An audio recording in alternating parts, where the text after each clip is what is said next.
Nous avons lu précédemment dans Luc chapitre 1er, chapitre 19, à partir du verset 1er.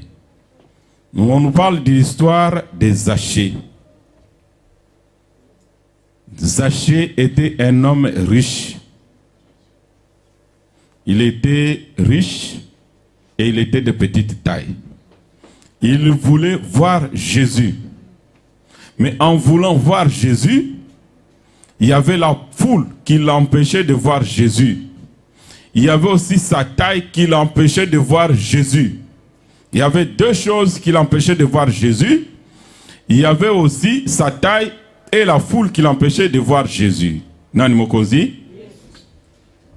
Mais lui, il avait soif de voir Jésus. Il avait un problème, la foule et la taille. Il avait aussi un point positif, sa richesse et sa position. C'était quelqu'un qui était vraiment, qui avait une bonne position de façon sur le point financier et sur le point matériel. Mais il avait un problème, sa taille et la foule qui l'empêchait de voir Jésus. Mais il a pensé avec son raisonnement humain, je dois faire quelque chose pour voir Jésus qui doit passer. Parfois, Jésus ne passe pas deux fois dans la même rue. Parfois, Jésus ne passe pas deux fois en face de la même personne. Mais quand Jésus doit passer devant ta vie, tu dois saisir cette occasion. Quand Jésus doit passer devant toi, tu dois vraiment saisir cette occasion.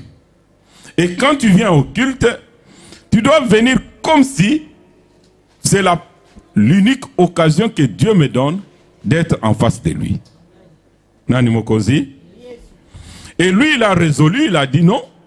Comme je suis de petite taille, je dois monter sur un sycomore. Le sycomore, ici, nous n'en avons pas, mais je peux dire que c'est un arbre qui peut, prenons l'exemple d'un n'importe quel arbre que nous avons dans nos jardins. Il est monté sur cet arbre pour voir. Il ne voulait pas que Jésus le touche. Il ne voulait pas que Jésus lui donne quelque chose. Son problème, il voulait voir avec ses yeux. Alléluia. Aujourd'hui, nous avons cru en Jésus par la foi. Alléluia. Donc tu peux voir Jésus aujourd'hui sans monter sur un arbre. Mais lui, il a résolu de monter sur un arbre, puisque son problème c'était seulement de voir. Mais Jésus voyait son cœur. Lui qui a résolu de monter pour être au-dessus des gens qui l'empêchaient de voir Jésus, il devait monter sur un arbre. Et quand il est monté, Jésus est arrivé, Jésus lui a dit de descendre. Lui-même, il a pris la décision de monter pour voir Jésus. Mais Jésus, quand il est arrivé en face de lui, Jésus l'a vu. Jésus ne l'a pas vu puisqu'il était sur un arbre. Jésus l'a vu puisqu'il a vu la disposition de son cœur. Est-ce que vous me comprenez? Amen. Jésus l'a vu puisqu'il a vu au-dedans de son cœur. Puisqu'il y avait beaucoup de gens qui étaient à côté de lui, il y avait beaucoup de gens qui étaient sur le chemin, il y avait aussi beaucoup de gens aussi qui étaient montés sur les arbres. Puisque quand nous qui avions grandi à Lubumbashi, nous savions que au stade, quand les gens sont au stade, ils n'ont pas le billet pour payer le prix du billet. Ils montent sur les toitures des maisons, ils montent sur les arbres, ils montent pour voir ne fût-ce quelque chose. Mais Jésus, notre frère, il n'était pas seul. Mais Jésus l'a vu. Il a vu pourquoi? Puisque son cœur était déjà disposé à voir Jésus. Jésus ne voit pas ce que les hommes voient, mais il voit le cœur de chacun d'entre nous. Pourquoi tu es venu, je ne sais pas. Que veux-tu voir, je ne sais pas. Mais moi, je veux voir la gloire de Dieu. Et pour voir la gloire de Dieu, il faut que Jésus te voie d'abord dans ton cœur. Puis tu peux être à l'église, mais tu n'es pas à l'église. Hein? Mais Jésus voit ton cœur. À partir de la maison, si tu as vraiment envie d'aller à l'église et voir Jésus, Jésus te voit même à partir de la maison. Nani Mokozi?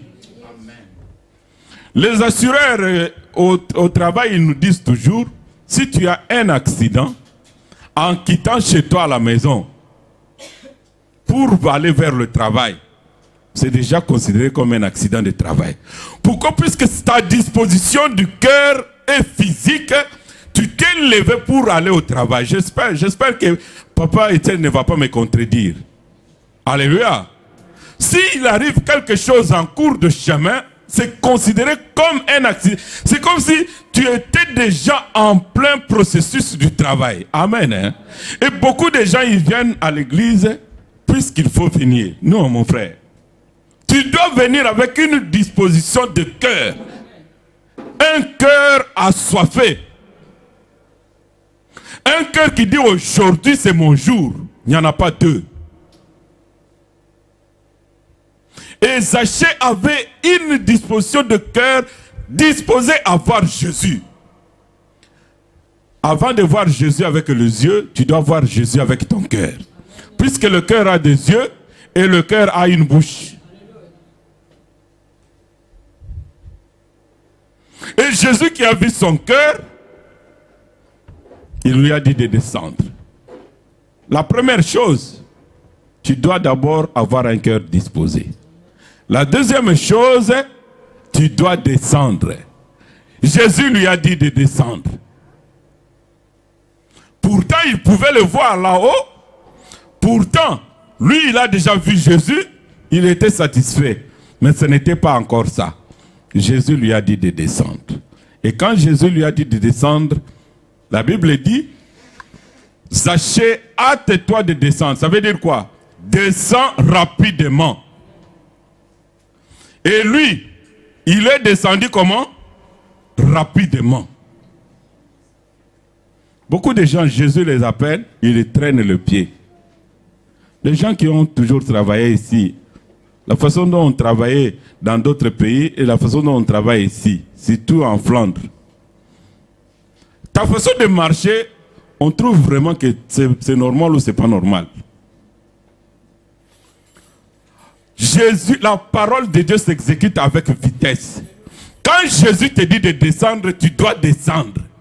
Malgré sa richesse, malgré sa beauté, malgré sa taille, malgré ses biens matériels, financiers, physiques, il est descendu rapidement.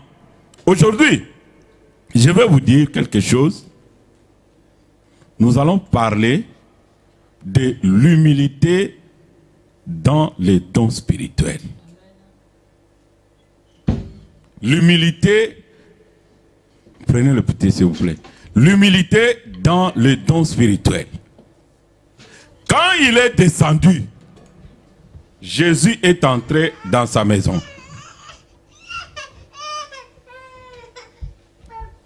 Amen.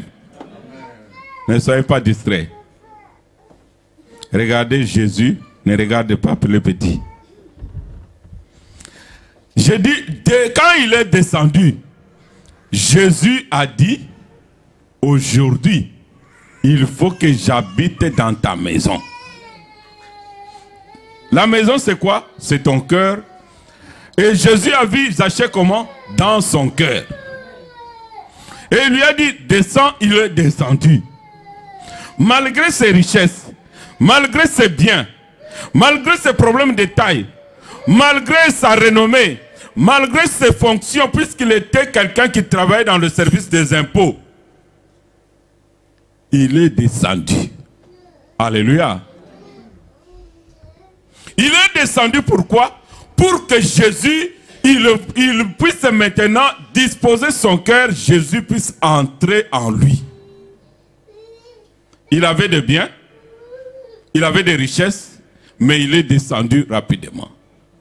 Mon frère, ma soeur, tu peux avoir des richesses, tu peux avoir la beauté, tu peux avoir des biens, tu peux avoir des enfants, tu peux avoir des parents, tu peux être universitaire, tu peux être collégien, tu peux être à la recherche du travail. Mais quand Jésus te dit de descendre, c'est pour ton bien. Quand Jésus te dit de descendre, c'est pour ton bien. Quand l'église te dit de descendre, c'est pour ton bien. Vous savez, Jésus, la Bible dit, ayez le sentiment qui était en Jésus-Christ. Lui qui était Dieu, il avait la puissance du Saint-Esprit. Il avait la divinité corporelle et spirituelle de Dieu. Il est descendu sur la terre pour porter le corps pécheur. Pour porter, accepter de mourir à la croix pour toi et pour moi. Les gens l'ont frappé, l'ont insulté, l'ont craché sur lui. Toi, on ne peut même pas te cracher sur toi, mais parler seulement. Regarde comment tu vas faire. Mais Jésus a accepté ça. Il est descendu. Beaucoup d'enfants de Dieu, si tu veux vraiment que le Saint-Esprit marche avec toi, tu dois descendre. Quelle que soit ta beauté, descends. Comporte-toi comme un petit enfant. Vous voyez un petit enfant? Il peut faire une bêtise. On tape dessus. On corrige. On punit. Et quelques temps après, on l'envoie, il repart. Alléluia. On l'appelle, il vient. Puisque c'est un petit enfant. Et à l'église, nous sommes comme des petits enfants. Jésus a dit, laissez les petits enfants venir à moi. Si toi, tu ne te comportes pas comme un petit enfant, c'est difficile de voir la gloire de Dieu. On va seulement commencer à chanter pour toi les anniversaires, les anniversaires, les anniversaires. Mais la gloire, où il faut qu'on chante, au lieu de chanter les anniversaires, qu'on chante la gloire de Dieu. Tu viens ici, tu témoignes la gloire de Dieu, nous chantons la gloire de Dieu. Les autres ont la...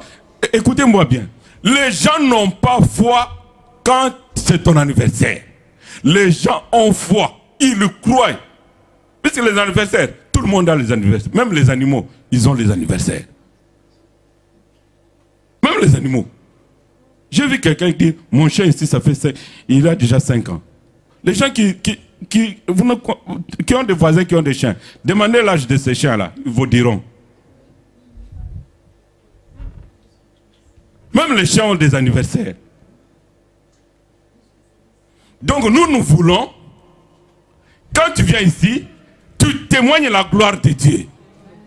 Et pour témoigner la gloire de Dieu, quelqu'un qui a un problème comme le tien, il dit, ah, comme il a fait pour Raymond, il va aussi faire pour moi, n'est-ce pas? La personne sera édifiée et sa foi aussi sera réanimée. Il va prendre courage, il va prendre l'assurance que non, comme il a fait pour elle, il va aussi faire pour moi. Nani Mokonzi? Comme l'autre a réussi, le Dieu qu'il prie, c'est le mon Dieu. Nous prions dans la même église, nous prions le même Dieu, la même chose il a fait pour elle, il va aussi faire pour moi. Nani Mokonzi? Mais quand tu dis anniversaire, gloire à Dieu, on mange les bougies, on chante, on mange les bougies. On mange les gâteaux. C'est fini. Ça te donne la foi? La foi. Je veux que tu témoignes la gloire de Dieu. Sachez est descendu. La première chose, il faut descendre. La deuxième chose, il a ouvert son cœur. Jésus lui a dit, aujourd'hui, je vais habiter dans ta maison. Et quand Jésus entre dans la maison de quelqu'un, beaucoup de choses changent. Jésus est la lumière. Je n'ai jamais vu une maison qui était dans le ténèbre. Quand la lumière arrive, la maison reste toujours dans les ténèbres. Non, ce n'est pas la lumière. Mais Jésus est la véritable lumière. Quand elle entre dans la vie de quelqu'un, il y a un changement. C'est ça. Avant que la personne la dise, les gens voient la lumière. Deuxièmement, cette personne-là qui a reçu Jésus, la Bible dit, Il se tenait en présence de Jésus. Zaché se tenait en présence de Jésus. Recevoir Jésus, c'est une bonne chose. Mais rester dans sa présence, ça c'est autre chose. Il y a beaucoup de gens qui ont toujours recevé. J'avais reçu Jésus depuis 2000. Et aujourd'hui? J'avais reçu Jésus depuis 2004, 2008. Mais aujourd'hui, demeurer dans la présence de Dieu, c'est encore mieux. Zaché est resté en présence de Jésus. Et quand Jésus est entré en lui, il s'est passé quelque chose, une transformation. Vous voyez la femme là, la femme samaritaine, qui avait une mauvaise vie, qui était connue comme la mauvaise des femmes. Mais quand elle a rencontré Jésus, elle n'est pas restée la même. Le fait que la parole de Jésus entre en elle, non, elle a oublié même l'eau qu'elle était venue puiser pour nourrir ses enfants. Mais elle a couru pour annoncer la bonne nouvelle, pour dire que non, j'ai rencontré quelqu'un, moi qui rencontre toujours les hommes, mais j'ai rencontré aujourd'hui un homme qui est différent des autres hommes. J'ai rencontré aujourd'hui un homme qui est différent, qui m'a donné de l'eau vive. Ma soeur, mon frère, ouvre ton cœur, que Jésus entre en toi. Puisque quand Jésus entre en toi, tu ne seras pas la même personne. Des choses qu'on est en train de te rappeler, c'est toi qui vas commencer à le rappeler aux autres.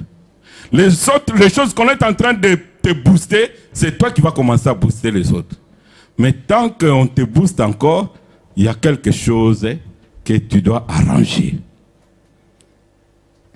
La troisième chose, le Saint-Esprit a commencé à travailler en lui. Vous avez entendu ce qu'il a dit?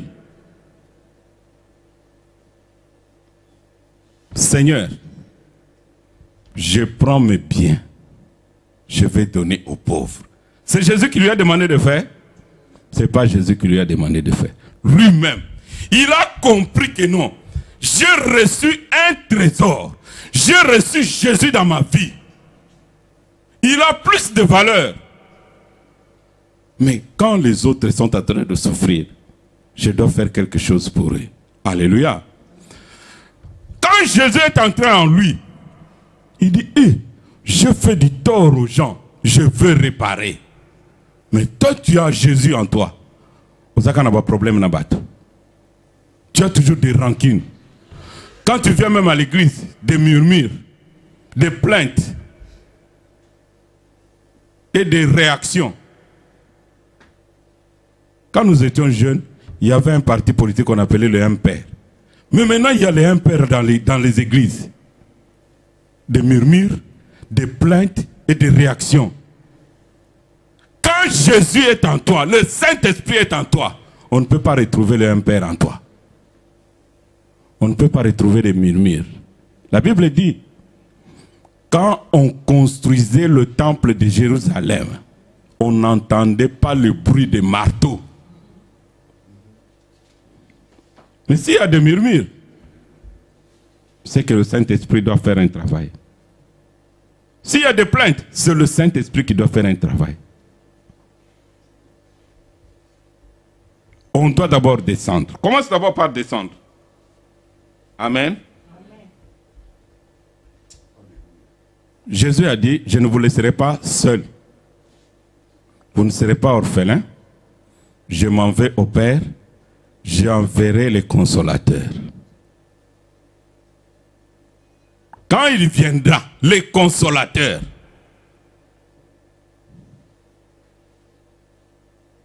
restez d'abord en place. Ne vous éparpillez pas. Et qui étaient avec Jésus, ils sont partis?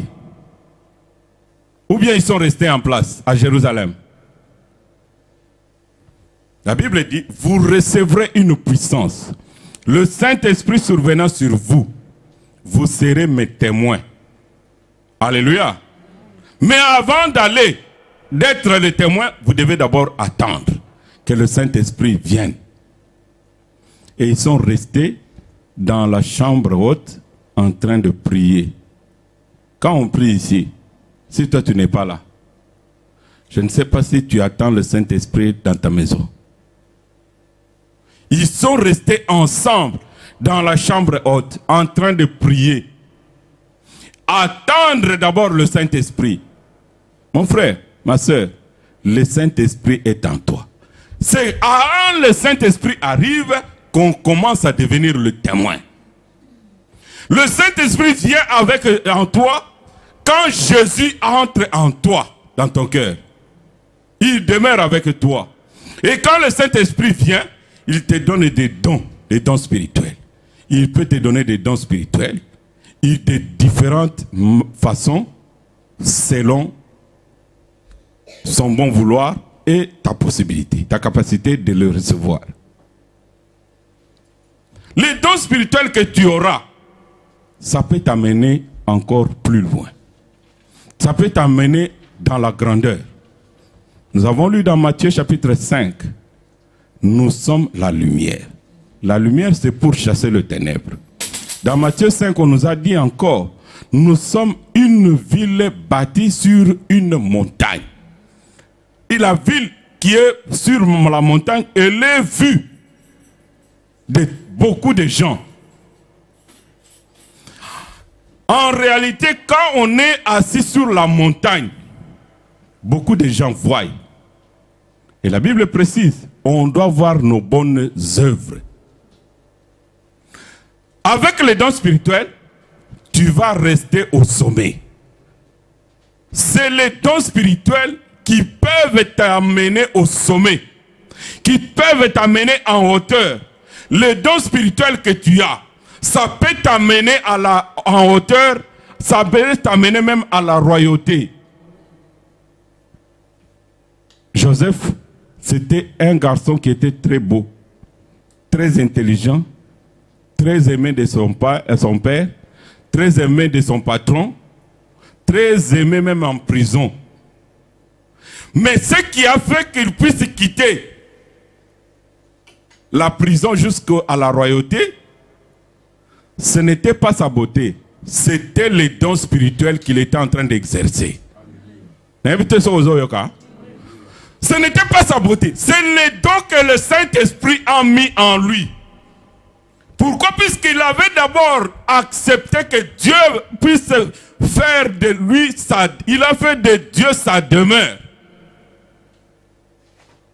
Et Dieu est venu en lui avec les dons spirituels. Mais les dons là, l'a ramené jusqu'à la primature d'un grand pays. Donc mon frère, ma soeur, les dons spirituels peuvent t'amener loin. Les dons spirituels peuvent ouvrir les frontières. Les dons spirituels peuvent t'apporter des bénédictions. Les dons spirituels peuvent te donner des dons. Tu peux on peut payer un billet d'avion pour toi à cause du don spirituel. Dernièrement, nous sommes allés, on n'a pas payé les billets, on a payé les billets pour nous. Alléluia.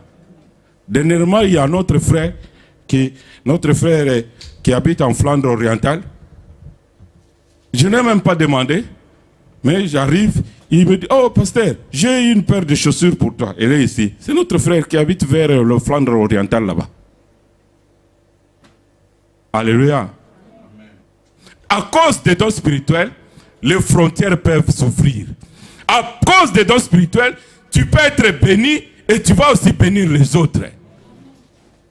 Mais si Dieu a mis en toi des dons spirituels, Dieu a mis en toi le Saint-Esprit, qu'est-ce que tu fais avec ça?